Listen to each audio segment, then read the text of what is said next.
ndabasuhuje nshuti bakunzi ba cano ab'Imana bera amahoro y'Imana bane namwe nongeye kubasuhuza kandi mbifuriza ishya n'ihirwe mu buzima bwanyu bwa buri munsi. So rero icyo nagira ngo mbamenyeshe, hari abantu mwagiye mubona twaka inkunga mugira ngo nizo twishyirira mu mufuka.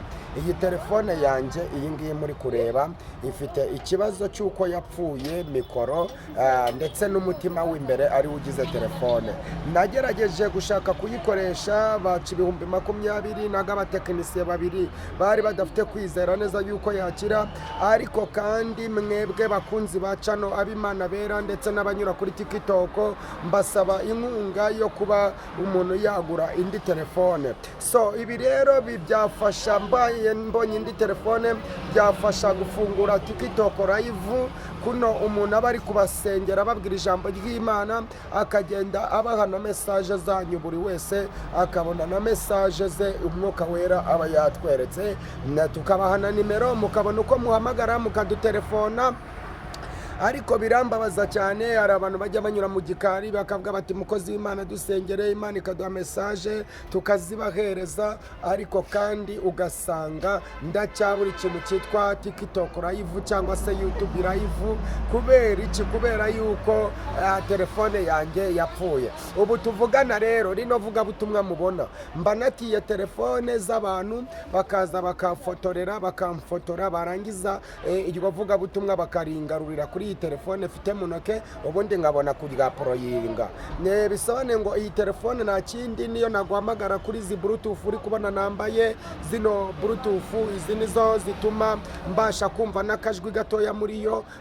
Ndavuga nko kubanyandikira kuri WhatsApp cyangwa kubanyoherereza za recorder z'ibyifuzo byabo. Ariko ikindi kandi muramutse mukorowemo n'Imana n'umwuka wera mukafasha kugura indi telefone atari iyi ni Infinix Hot 12, ariko ifite ikibazo cyo kuba yarapfuye umutima. Rero urabona ko mu by'ukuri inkunga zanyu zirakenewe. So rero reka mbonereho gusuhuza abantu mwese mugenda mukurikirana ivuga butumwa aho muri ku TikTok, aho mubyumva muri channel ya YouTube. Hari abantu ndi kubona mukunze kumbwira ngo mwandika muri comment ngo YouTube mwayibuze, ariko ujya muri YouTube channel yawe muri telefone, ukajya muri programme ya YouTube ukandikamo iri jambo ngo ab'Imana bera rifatanye. Iyo urangije kwandikamo ijambo ab'Imana bera rifatanye, uryandika mu nyuguti ntoya, ntabwo ari mu nyuguti nkuru, ubundi ukaryandika ari ijambo ryitwa ab'Imana bera rifatanye. Iryo ngiryo urikura muri YouTube niho uryandika, hanyuma warangiza ugasacinga. Mwibutsa yuko ngira channel ebyiri, ngira iya mbere yitwa ab'Imana bera, iya kabiri ngira yitwa ab'Imana bera ugasiga kanya ukongeraho TV. Ndibaza rero uretse ubushake buke yawashizemo, ntabwo izo channel waba warazibuze zose ukazikurikirana. Rero Uwiteka bane namwe, kuko ubu n'ubu tuvugana iyi video kugira ngo ifatwe nabwo umuntu agombye gushakisha telefone. Ahari waseka ukavuga utese kuki ukora nta bikoresho ufite. Ariko shiti yanjye iby'Imana ni buke bukeya, iby'Imana ni buhoro buhoro.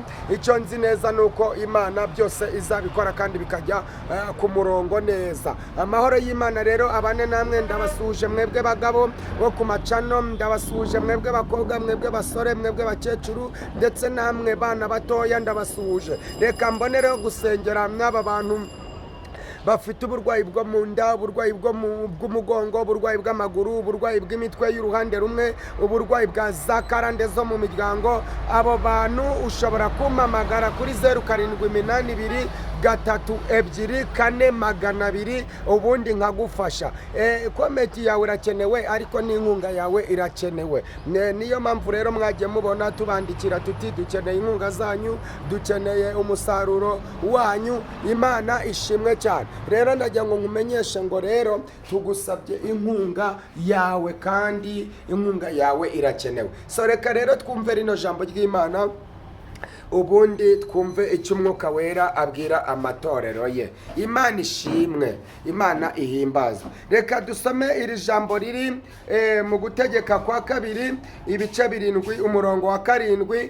Kumve nkwibutsa neza yuko n'ubu ngubu iri vugabutumwa kugira ngo rikugereho tuba twatiye telefone tugakora ibijyanye n'iri vugabutumwa kugira ngo byibuze nawe ubashe kubwirizwa cyangwa ubashe kubona message zawe, ubutumwa bwawe. Uwiteka rero abagirire neza kandi abishimire cyane. Ijambo ry'Uwiteka rivuze ngo iki? Riravuze ngo ikintu cyateye Uwiteka kubakunda akabatoranya si uko mwarutaga ayandi mahanga yose ubwishi. Icyateye Uwiteka kubakunda akabatoranya si uko mwarutaga ayandi mahanga yose ubwishi, ndetse mwari bake hanyuma y'ayandi yose, ahubwo nuko Uwiteka abakunda agashaka gusohoza indahiro yarahiriye basogokuruza banyu. Nicyo cyatumye Uwiteka abakuzayo amaboko menshi akabacungura mu nzu y'uburetwa mu butware bwa Farawo umwami wa Egiputa. None menya yuko Uwiteka Imana yawe ariyo Mana, ni Imana yo kwizerwa, ikomeje gusohoreza isezerano no kugirira ibambe abayikunda bakitondera amategeko yayo, ikageza ku buzukuruza babo ibi bihe 1000, ikitura vuba abayanga ubwabo. Imana ngo ibarimbure, nirazika mu byo igirira uyanga imwitura vuba ubwe. Imana ishimwe. Ngo nuko ujye witondera ibyategetswe n'amateka ngutegeka uyu munsi ubyumvire. Niwumvira ayo mategeko ukayitondera ugakora ibyo agutegeka, bizatuma Uwiteka Imana yawe igukomeza kugusohoreza isezerano no kukugirira ibambe yarahiriye basekuruza banyu ko izakubagirira. Mwakire neza ijambo ry'Imana. Imana ishimwe rero, Imana ihimbazwe kandi Imana ikuzwe.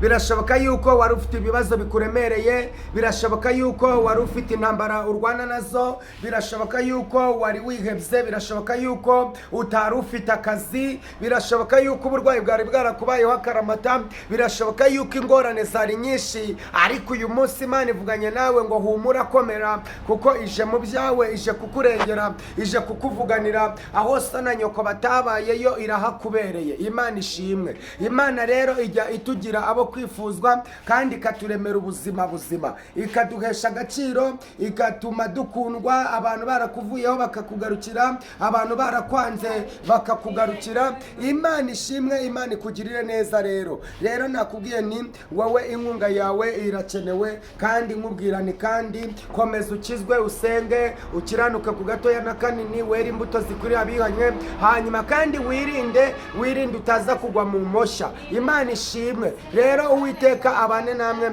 kandi Uwiteka abagirire neza.